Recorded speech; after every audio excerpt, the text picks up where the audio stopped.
চলমান যুদ্ধ ও অস্থিরতার মধ্যেও ইরানের সাধারণ মানুষের কণ্ঠে উঠে আসছে দৃঢ়তার বার্তা।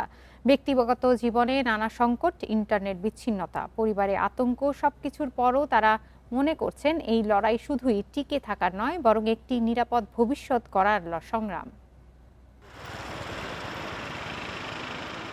ইরান ও যুক্তরাষ্ট্র ইসরায়েল যুদ্ধ 1 মাস পার হলেও নেই থামার কোনো লক্ষণ।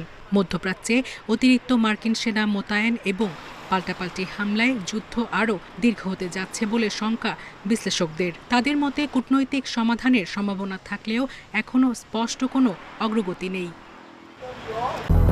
200-র বেশি সার্ভিস ও ফিচারে লেনদেনের সব বিকাশ অ্যাপে সম্ভব। এমন পরিস্থিতিতেও অটল ইরানের সাধারণ মানুষ। তাদেরই একজন তেহরানের বাসিন্দা মাতিন, পেশায় কম্পিউটার প্রোগ্রামার। যুদ্ধের কারণে ব্যক্তিগত ও পেশাগত জীবনে বড় ধরনের প্রভাব পড়লেও ভয় ও অনিশ্চয়তা উপেক্ষা করে লড়াই চালিয়ে যাওয়ার প্রত্যয় তার।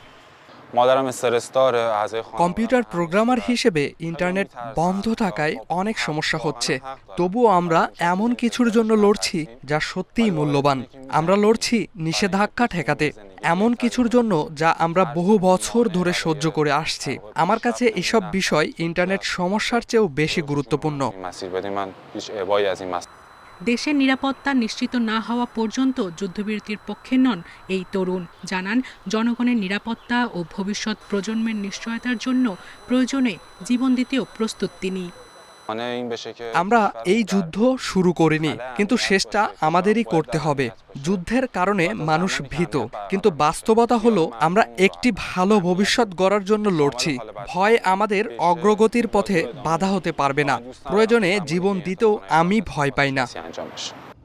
28 ফেব্রুয়ারি শুরু হওয়া যুক্তরাষ্ট্র ইসরায়েলের হামলা এখন পুরো মধ্যপ্রাচ্যে ছড়িয়ে পড়েছে। একই সাথে ইয়েমেনের ইরান সমর্থিত হুতি বিদ্রোহীদের সংঘাতে জড়িয়ে পড়ায় পরিস্থিতি আরও জটিল হয়ে উঠেছে। সায়রা খান, ইন্ডিপেন্ডেন্ট নিউজ।